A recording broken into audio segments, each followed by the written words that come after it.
+2 में पढ़ रहा था, तभी से मेरी कैसेट्स आती थी जी जी। टी सीरीज वगैरह में, कैसेट्स आने लगी तो मैं सुपर हिट हो गया +2 में पढ़ता ही। पंजाब का बेस्ट कॉमेडियन का अवार्ड मिल गया मुझे, मतलब मैं भी मशहूर हो गया तो पिताजी भी फेमस हो गए। तब वही पिताजी जो रोकते थे, इंटरव्यू दे रहे थे एक बार किसी अखबार वाले को, हाँ मुझे पता था बच्चे में बहुत टैलेंट है, मैंने बहुत इनकरेज किया। मैंने कहा झूठ बोल रहे हैं, कोई इनकरेज नहीं किया है, हटा, मैं तो आप चढ़ते सूरज को सलाम है बस। तो मेरे पिताजी की भी ना जो सरकारी चिट्ठियां थी वो भी ऐसे आने लगी थी, महेंद्र सिंह फादर ऑफ भगवंत मान फलां फलां स्कूल। मैंने कहा जी सन ऑफ तो सुना है, फादर ऑफ क्या कब से चलने लगा है? वो कहते हैं मैंने ही कह रखा है कि तेरे नाम से चिट्ठी आ जाए, तेरे नाम से थोड़ा जल्दी आ जाती है, सब जानते हैं। अगर अच्छा भला करियर चल रहा था, एक आर्टिस्ट के तौर पर परफॉर्म कर रहे थे और आप इतने फेमस भी हो चुके थे, कटरीना कैफ के साथ फिल्में भी कर रहे थे, ऐसा क्या सोचा कि कटरीना कैफ को छोड़कर आप केजरीवाल के साथ आ गए?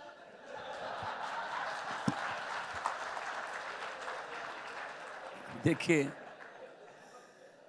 कटरीना कैफ को केजरीवाल जी से मत कंपेयर करें। ग्लैमर लाइन में मैं था, मैं अपने मूवी जिसमें धर्मेंद्र जी, सनी देओल, बॉबी देओल, कैटरीना कैफ थे, मैंने भी उसमें काम किया। लाफ्टर चैलेंज में बहुत अच्छे लेवल पे काम किया। फेमस तो पंजाबी में पहले बहुत हो गए थे, बाद में हिंदी में आ गए।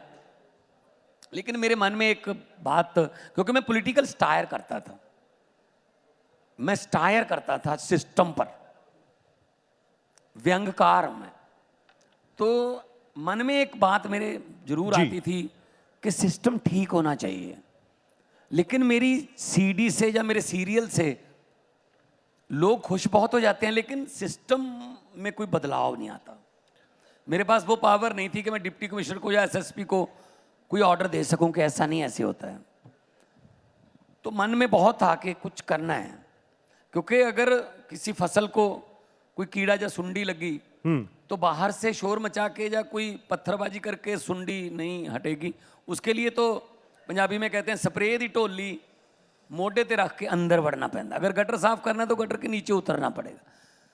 तो एक मौका आया ऐसा कि मैं राजनीति में, मनप्रीत बादल जो आजकल तो बीजेपी में, तो उन्होंने अपनी पार्टी बनाने का फैसला किया, पीपल्स पार्टी ऑफ पंजाब। जी जी। तो उन्होंने कहा कि जो पंजाब को प्यार करते हैं मेरा साथ दे दें। मैं 1 मिनट नहीं लगाया, मैंने अपना करियर छोड़ दिया, मैं उनके साथ चला गया।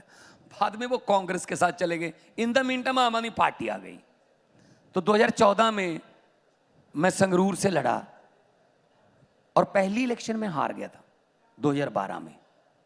ये मैं बताना चाहता हूँ, बहुत सा झूठ सुन रहा होगा कि पहली इलेक्शन में हार गया था, लेकिन मैंने हार नहीं मानी। हारना और हार ना मानना अलग अलग बातें हैं। मैंने कहा बिल्कुल, मैंने कहा नहीं, अब आ गए हैं तो करना है।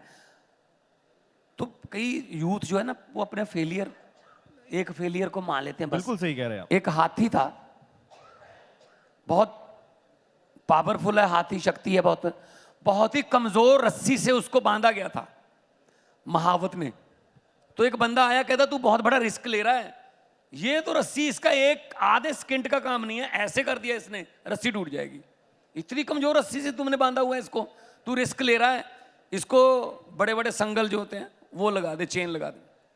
उसने कहा महावत ने, नहीं नहीं नहीं, फिक्र करने की जरूरत नहीं है, ये नहीं तोड़ेगा ये रस्सी। वो कहता क्यों?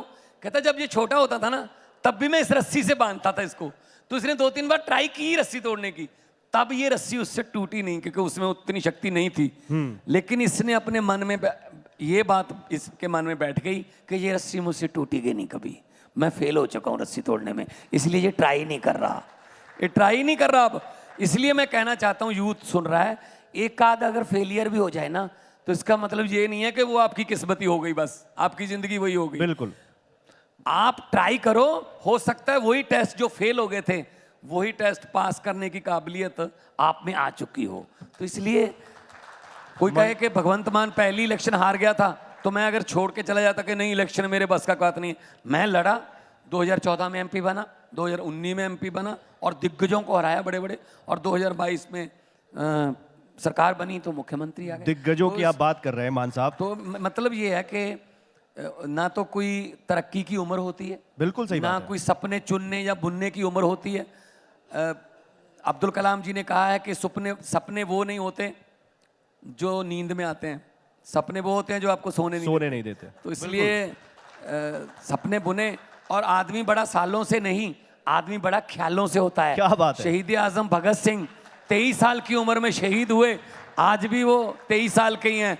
कई बंदे 90-90 साल की उम्र में मौत का इंतजार करते रहते हैं। बुजुर्ग आसपास के पड़ोसियों को भी नहीं पता होता कि इनका बुजुर्ग मर गया या जिंदा है। इतनी गुमनाम जिंदगी। कहाँ भगत सिंह 23 साल की उम्र में, कहाँ 92 साल का बंदा है, उसका पता ही नहीं। बिल्कुल। सो आदमी बड़ा ख्यालों से होता है। बिल्कुल सही बात है। शहीदों और के ख्याल इसमें बड़े थे। वाकई आपने जो बातें कही इसमें कोई दो राय